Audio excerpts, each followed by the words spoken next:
ప్రతిదీ కూడా మన యొక్క ఆలోచనల ద్వారా మనమే అట్రాక్ట్ చేసుకుంటున్నాం మన లైఫ్లోకి. ఎవడైనా బండి మీద వెళ్తూ వెళ్తూ పడిపోతే అది వీడే అట్రాక్ట్ చేసుకున్నాడు, అది నీ జీవితంలోకి నువ్వే అట్రాక్ట్ చేసుకున్నావు. ఈ అట్రాక్షన్ అనే పదం అందుకే చాలా ఫ్రీక్వెంట్గా చాలా ఇబ్బందికరంగా వాడేస్తూ ఉంటారు. ఎవరికైనా జ్వరం వచ్చిందనుకోండి, వీళ్ళు చెప్పే సమాధానం అంటే జ్వరాన్ని వాడు అట్రాక్ట్ చేసుకున్నాడు. ప్రతిదీ అట్రాక్ట్ చేసుకోవడం ఏంటి? ఎందుకు అట్రాక్ట్ చేసుకుంటారు అంటే వీళ్ళకి ఏం పని లేదా? వాడికి నచ్చనివి అంత అట్రాక్ట్ చేసుకుంటూ ఉంటాడా? మళ్ళీ దాన్ని ఎందుకు సరే అట్రాక్ట్ చేసుకున్నాడు? దాన్ని ఎక్స్పీరియన్స్ చేయాలి కదా, అనుభవించాలి కదా, అట్రాక్ట్ చేసుకున్నాడు. మళ్ళీ దాన్ని ఎందుకు పోగొట్టుకోవాలనుకుంటున్నాడు? సరే, ఇంకొంచెం డెప్త్కి వెళ్తే వాళ్ళు చెప్పే సమాధానం ఏంటంటే సబ్ కాన్షియస్ లెవెల్లో అట్రాక్ట్ చేసుకున్నాడండి, కాన్షియస్ లెవెల్లో దాన్ని పోగొట్టుకోవాలనుకుంటున్నాడు అని. సబ్ కాన్షియస్ లెవెల్లో ఎందుకు అట్రాక్ట్ చేశాడు? ఏం ప్రోగ్రామ్ నడుస్తుంది అక్కడ? ఇవన్నీ ఎందుకు వస్తున్నాయంటే మనకు శాస్త్రాల్లో దీనికి సమాధానం చెప్పారు, దాన్ని సరిగ్గా అర్థం చేసుకోవడం లేదు. ఇక్కడ మనకు ఒక ప్రారంధం ఉంటుంది, ఒక కర్మ అనుభవించాలి. దానికి అంటే శాస్త్రం ఏం చెప్పిందంటే బుద్ధి కర్మానుసారనే అని చెప్పింది. అంటే మనం అనుభవించాల్సినటువంటి కర్మను బట్టి మనకు ఆ బుద్ధి పుడుతూ ఉంటుంది, మనమే చేస్తాం. అంటే ఇటు రెండు దారులు ఉన్నాయి, ఇటు వెళ్ళొచ్చు ఇటు వెళ్ళొచ్చు. ఈరోజు ఎందుకు ఇటు వెళ్దాంలే అనుకుంటాడు, అటు వెళ్ళి అక్కడ గొయ్యిలో పడతాడు. ఇడు అది ఉంది కాబట్టి ఆ ప్రారంధాన్ని అనుభవించాలి కాబట్టి వీడికి ఆ బుద్ధి పుట్టింది. బుద్ధి కర్మానుసారిని అంటే దాని అర్థం అది.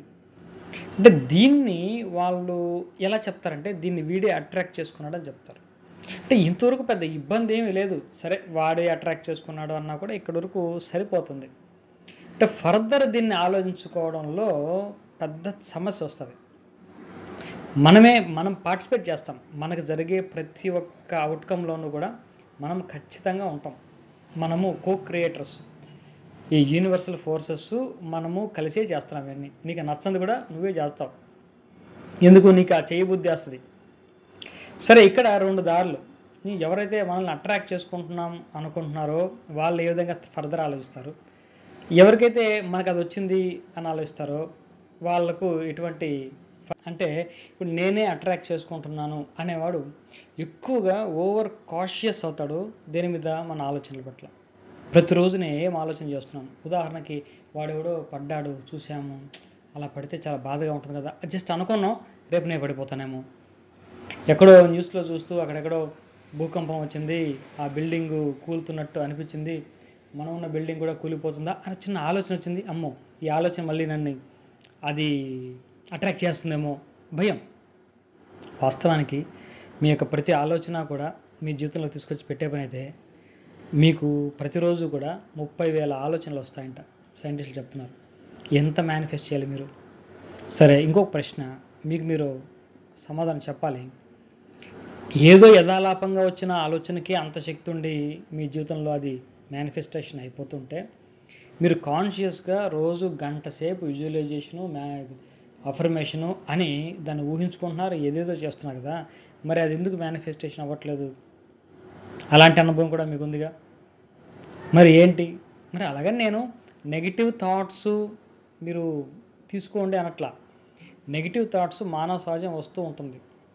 ఒక స్ట్రాంగ్ ఎమోషనల్ అటాచ్మెంట్ ఉన్నప్పుడే అది మేనిఫెస్ట్ అయ్యే ప్రాబిలిటీ ఉంటుంది. తప్పిస్తే మన బుర్రకు వచ్చిన ప్రతి థాట్ మేనిఫెస్ట్ అయిపోతుంది, అది కరెక్ట్ కాదు.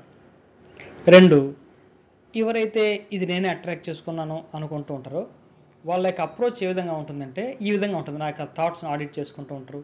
చిన్న ఎవరో సమస్య చెప్పారు, వాళ్ళ సమస్య విన్నాము, మళ్ళీ మనకు ఆ సమస్య వచ్చేస్తుందేమో, ఎందుకంటే సమస్య గురించి ఆలోచన చేసాం, సమస్య గురించి మాట్లాడాం, రేపు నా జీవితంలోకి సమస్య వచ్చేస్తుందేమో, ఇటువంటి భయాలు, నేను ఇందాక పిచ్చివాళ్ళు అయిపోతున్నా అని చెప్పాను, ఈ భయాలన్నీ కూడా చుట్టుముడుతున్నాయి.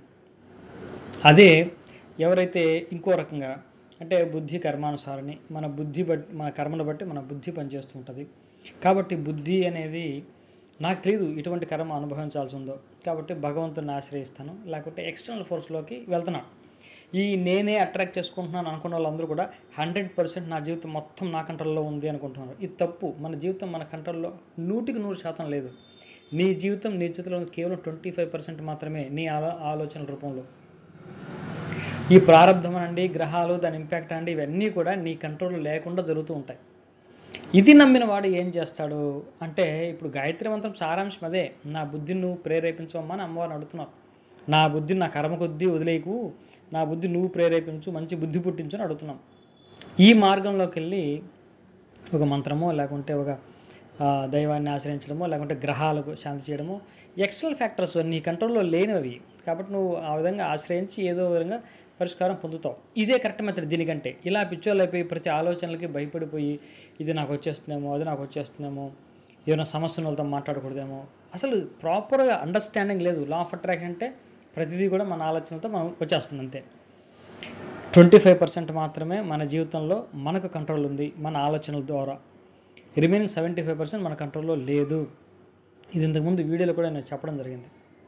కాబట్టి ప్రతిదీ మనమే కంట్రోల్ చేస్తున్నాం, మనమే అట్రాక్ట్ చేస్తున్నాం అని అనుకోవద్దు. మన జీవితంలోకి నచ్చినా నచ్చకపోయినా కొన్ని వస్తూ ఉంటాయి ప్రారంభం కొద్దీ.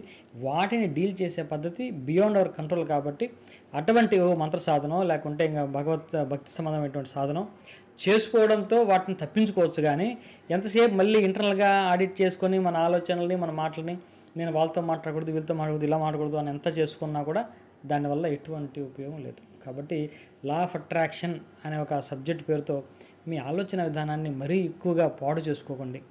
సరైన సబ్జెక్ట్ తెలుసుకోండి, మీ ఆలోచనలను ప్రాపర్గా యూజ్ చేసుకోండి.